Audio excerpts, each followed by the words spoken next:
Crónicas de espanto. Bienvenidos a la Casa del Terror. Comenzamos. En los recorridos que realizo por algunos de los templos y de los edificios históricos de las cercanías al lugar donde resido, tengo el privilegio de estar a solamente 45 minutos de Guanajuato, capital. Muchos templos y lugares de esta índole estuvieron en lista de espera para ser demolidos por la Guerra de Reforma en el siglo XIX. Algunas iglesias se salvaron, otras después quedaron indemnes para servicios de culto. Incluso ahora puede uno contemplar oficinas públicas, edificios de naturaleza completamente diferente a la sacralidad con la que fueron creados. Y en uno de esos ejemplos, ahí en la región, zona, pueblito de Mellado, al norte de lo que es la mancha urbana de la ciudad de Guanajuato, esa mina muy antigua que es la mina de Rayas. Allí estuvo un convento de la Orden de la Merced. Ahora propiamente está el templo que se utiliza todavía como tal y un ex convento. Se cuenta que ahí reside todavía una sombra fantasmal. Esa sombra negra como la oscuridad, negra como el alma de Judas, que acecha incluso en la sombra durante la luz del día. Muchos nos explican de dónde salió, a quién pertenece, o es acaso un alma sentenciada a vagar por los pasillos de ese antiguo convento.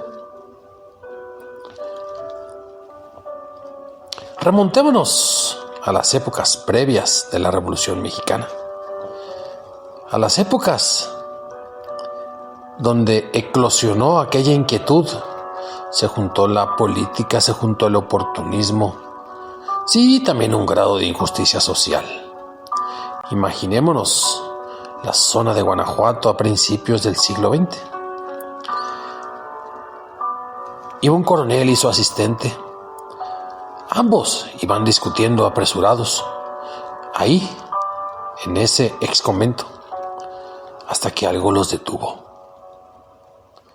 Con una mirada fija en el arco que apenas a unos metros de distancia, aquel efecto de detenerse, de mirar, los hizo quedarse prácticamente inmóviles. Hay que decirlo, a un costado se encontraba el famoso doctor Atl, Gerardo Murillo, quien caminaba de vez en cuando por ese convento y hallaba inspiración en los jardines de la enorme estructura de las inmediaciones. Fue durante una de esas caminatas que notó a lo lejos a estos dos personajes. Estos dos personajes estaban peleando, dándose golpes, hasta que alguien o algo definitivamente los detuvo.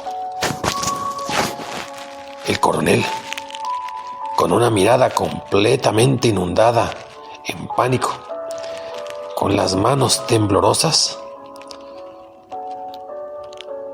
tomó la pistola, la sacó de su funda y comenzó a disparar sin más hacia ese alguien, algo, lo que fuera, que se encontraba frente a ellos. Y el pintor no podía hacer más que observar desde un rincón. Como tal militar, no despegaba la vista de aquel arco. Y pum, pum, pum, con la mano temblorosa. Y por un lado el asistente solo estaba tieso también de pánico, pues.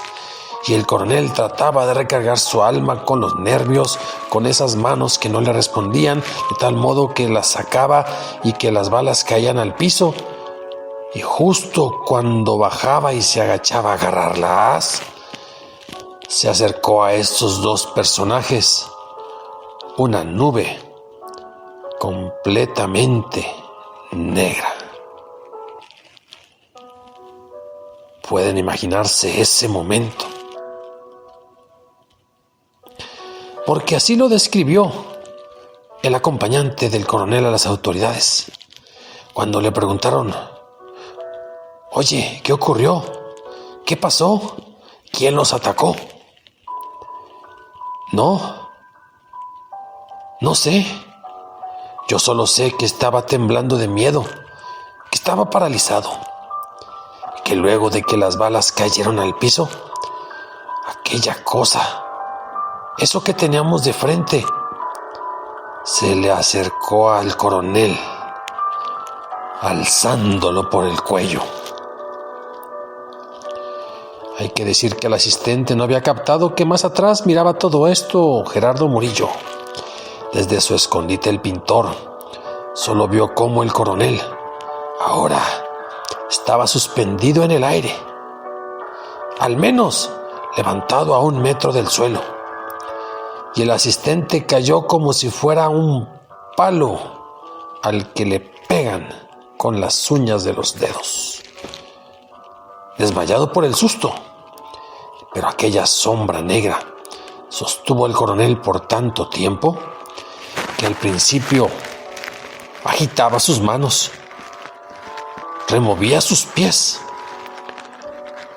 parecía que sacaba toda la fuerza desde su garganta. Algo quería decir, pero también tenía obstruida la tráquea. Tanto tiempo aquella sombra, aquel ser, sostuvo al coronel en el aire que el militar perdió todas sus fuerzas. Se quedó sin aliento.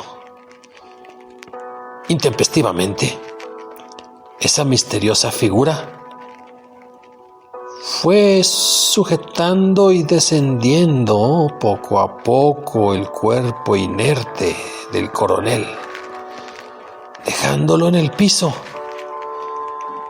y de inmediato desapareciendo. Pasaron los segundos y el comisario, que se encontraba cercano al lugar, había sido alertado por los disparos que escuchó. Llegó caminando y cuando llegó, consiguió el cuerpo del coronel. Pero el cuerpo, ya no el alma, ya no al coronel, simplemente aquella masa de carne sin vida. Y no le quedó otra cosa que empezar a preguntar: ¿quién fue, desgraciados? ¿Qué pasó? Aquí están los casquillos de las balas.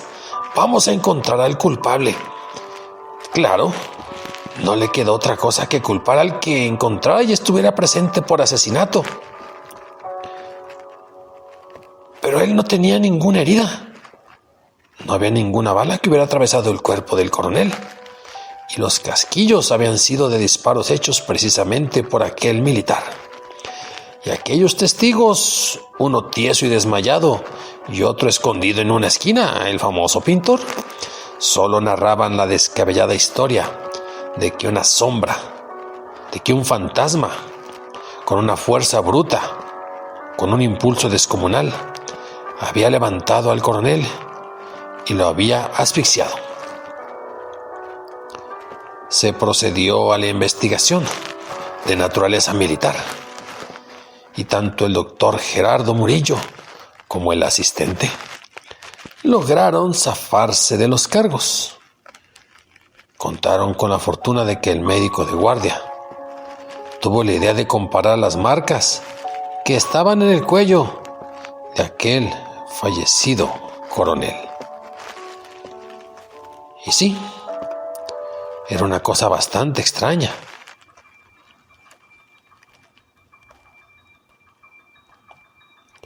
Estaban esas marcas con un tamaño del doble al de una mano normal.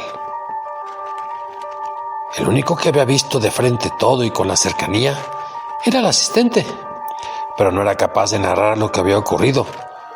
Él decía que era el fantasma de un fraile, pero con una cara y manos horribles. y en su poca o mucha cultura decía: seguramente el fraile se está vengando de cuando los militares, por órdenes del gobierno, por la guerra de reforma, ocuparon templos, conventos y los hicieron caballerizas y oficinas y profanaron todo lo que de sagrado tenían aquellos lugares. Y así lo decía, o mejor dicho, lo balbuceaba, y lo comentaba con un terror en la mirada y casi desmayándose cada vez que recordaba ese encuentro que tuvo con el fantasma del fraile. Total, se liberaron de cualquier encarcelamiento, tanto el asistente como el doctor Gerardo Murillo. Se enterró al coronel.